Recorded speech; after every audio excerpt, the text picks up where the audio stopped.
Hello guys, welcome to Arihant. Let's see this example of indefinite integration from 2024 and 2025. Okay. ये indefinite वाला example है. Let I is equal to integral of this is a 3x plus 5 whole thing divided by, अगर denominator देखोगे आप तो denominator में this is a cubic polynomial है.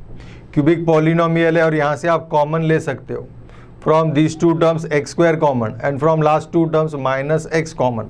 Minus x common लेने के बाद आपका आइडिया क्लियर हो जाएगा. X square x minus one और माइनस वन कॉमन तो ये हो जाएगा एक्स माइनस वन और ये डी एक्स.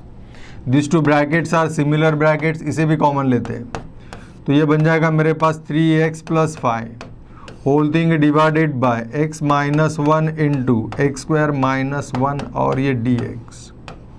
ओके आपको क्लिक हो रहा होगा यहाँ से कि ये कहाँ पर जा रहा है एग्जाम्पल. अगर डिनोमिनेटर्स में फैक्टर अवेलेबल है तो ये पार्शियल फ्रैक्शन की तरफ जाएगा एग्जाम्पल. इसके और फैक्टर्स पॉसिबल है. एक्स स्क्वायर माइनस वन के लिए आप क्या यूज़ कर सकते हो, ए स्क्वायर माइनस बी स्क्वायर. तो ये क्या बनेगा, ए प्लस बी ए माइनस बी. तो मेरे पास आ जाएगा integral of 3x plus 5 divided by x minus one into, इसके फैक्टर्स हो जाएंगे x x minus one x plus one और ये dx. ठीक है, ये दोनों ब्रैकेट सिमिलर ब्रैकेट है तो इसे आप मैनेज कर लोगे 3x प्लस 5 डिवाइडेड बाय, ये अगर दोनों ब्रैकेट सिमिलर हैं तो इसे आप लिख सकते हो x minus one whole square into x plus one और ये dx. And yes now it is exact example of partial fraction. मगर यहाँ पर क्या पार्ट है पता है, x minus one bracket square है. अगर ये ब्रैकेट स्क्वायर है इसका मतलब क्या होता है, this is a repeated linear factor है. ये जो पार्शियल फ्रैक्शन में टाइप जो अलग अलग टाइप है तो ये टाइप कौन सा होता है पता है, अगर यहाँ पर ब्रैकेट स्क्वायर है तो ये रिपीटेड लीनियर फैक्टर है. और ये अगर रिपीटेड लीनियर फैक्टर है तो इस सिचुएशन में इसे कंसिडर किस तरह से करोगे, let this is a 3x plus 5 divided by x minus 1 bracket square into x plus 1 is equal to a divided by x minus 1 plus b divided by x minus 1 bracket square plus c divided by x plus 1. Okay, getting this? जब repeated linear factor का pattern होगा तो आपको इस तरह से a divided by x minus one, ये bracket square होने की वजह से दो बार टर्म आएगी, plus b divided by x minus one bracket square और ये थर्ड तो लीनियर टर्म है तो इसका तो कोई इशू नहीं है, plus c divided by x plus one. ठीक है, इसे नेक्स्ट स्लाइड में लेंगे हम तो ये इस तरह से होगा. Therefore 3x plus 5 3x plus 5 is equal to a into x minus one into x plus one plus b into, ये एलसीएम ले रहे हैं हम एक्चुअली, ये एलसीएम इसका ये है. यहाँ पर अगर एलसीएम से मल्टीप्लाई करोगे तो ये पार्ट आ जाएगा, प्लस b को मल्टीप्लाई करोगे तो ये होगा b into x plus one, b into x plus one plus c into, ये x प्लस वन यहाँ पर है तो ये क्या आ जाएगा x minus one bracket square, x minus one bracket square. Okay, अब यहाँ पर इस सिचुएशन में हमारा टारगेट क्या है पता है, हमारा टारगेट है यहाँ पर finding values of a b and c. a b c के वैल्यूज फाइंड करना है तो आप यहाँ पर सब्स्टिट्यूशन यूज कर सकते हो, वैल्यूज रख सकते हो. Put x minus one is equal to 0, that is x is equal to 1. Actually identity बन गया अभी, x इज इक्वल टू 1 रख दोगे आप यहाँ पर तो ये मिल जाएगा मुझे लेफ्ट साइड में 8. 3 प्लस 5 इज इक्वल टू 8. ये x माइनस वन टर्म है तो ये बन जाएगा 0. यहाँ पर आपके पास आ जाएगा b into x is equal to 1 तो 1 प्लस 1 ये बन जाएगा 2 और 1 माइनस 1 इट इज़ ए 0. तो यहाँ से मुझे एक वैल्यू मिल गया यहाँ से b इज इक्वल टू 4. ये बात आपके समझ में आ गई हो. ठीक है, ये कहाँ से सिलेक्ट किया हमने, यहीं से सिलेक्ट किया.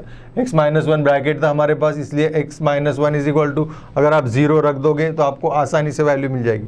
वैसे तो आप कुछ भी वैल्यू रख सकते हो, एज दिस इज आइडेंटिटी तो x is equal to 1 2 3 minus one minus two minus three ऐसे कुछ भी वैल्यू रख सकते हो. मगर यहाँ से यहीं से ब्रैकेट अगर सिलेक्ट करोगे तो आसानी से वैल्यू आपके पास आ जाएंगे ए बी सी के. x माइनस वन ब्रैकेट था अपने पास इसलिए हमने यूज़ कर लिया, और एक ब्रैकेट है x प्लस वन भी, इसे भी यूज़ कर लेंगे. Put x plus one is equal to 0 तो ये हो जाएगा मेरे पास x is equal to minus one, यहाँ पर रख दो ये -3 + 5 ये बन जाएगा 2 is equal to 0 plus x + 1 यहाँ पर भी है तो ये भी बन जाएगा 0 plus c into -1 this is -2 square is 4 yes. और यहाँ से मुझे c का वैल्यू मिल जाएगा, c का वैल्यू मिल जाएगा यहाँ से मुझे, and c is equal to 2/4 this is 1/2 yes, ये c का वैल्यू मिल गया। इसी तरह से हम और एक वैल्यू के लिए ट्राई करेंगे, मगर ब्रैकेट तो नहीं है अभी हमारे पास, ब्रैकेट नहीं है तो आप वैल्यूज अलग से ले सकते हो, कोई रियल वैल्यू ले सकते हो, उसमें आसान वैल्यू रहेगी हमारे पास कैलकुलेशन के लिए। x इज इक्वल टू 0, अगर मैं x इज इक्वल टू 0 रख दूँ तो ये क्या मिलेगा मुझे, ये आइडेंटिटी से phi is equal to a into this is -1 into 1 plus b into 1, x is equal to 0 रख रहे हैं हम यहाँ पर, plus c into -1 square is 1 only. अभी अपने पास b और c के वैल्यूज़ भी है तो phi इज इक्वल टू, या phi is equal to -a, b का वैल्यू अपने पास है +4 और c का वैल्यू है +½ ठीक है। तो a इज इक्वल टू ये क्या बनेगा 4 - 5 + 1/2 और मुझे यहाँ से a का वैल्यू मिल रहा है a इज इक्वल टू -1 + 1/2 और मुझे a का वैल्यू यहाँ से मिलेगा a is equal to -½ yes. After finding values of A B C के वैल्यूज अगर फाइंड कर लिए तो यहाँ इसका मतलब अपना काम खत्म होगा, लास्ट 2 स्टेप्स में अपना फाइनल आंसर आ सकता है। Therefore I is equal to integral of क्या था अपने पास a डिवाइडेड बाय, मतलब ये होगा -½ डिवाइडेड बाय ये क्या बनेगा x - 1 plus b divided by b का वैल्यू है 4 divided by x - 1 bracket square plus c divided by 1/2 into x + 1 और ये dx।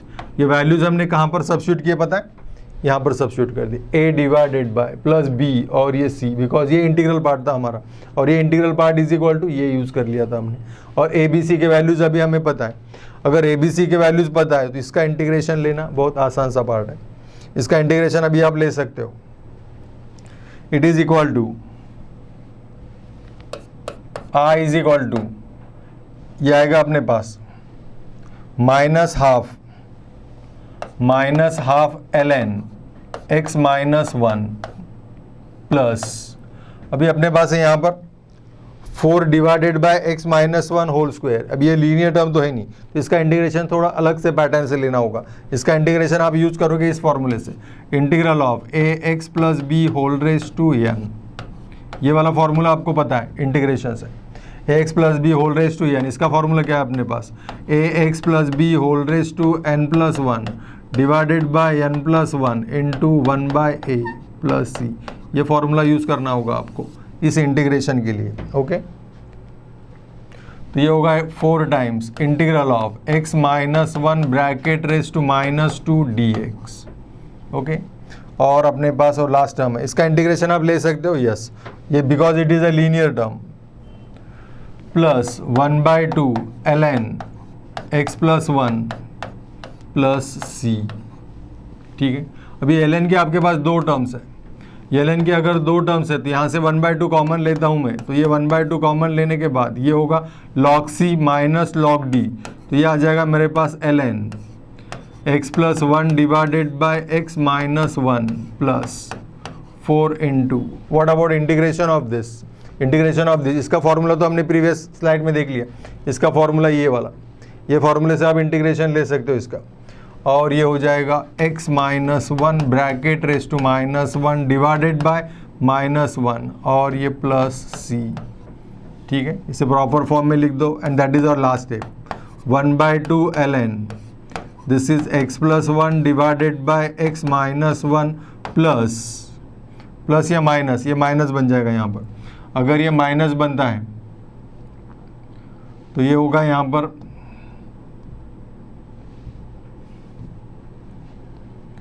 -4 into 1/x - 1 plus c, okay. और लास्ट स्टेप होगा 1/2 ln x plus 1 divided by x minus 1 minus 4 divided by x minus 1 plus c and this is our final answer.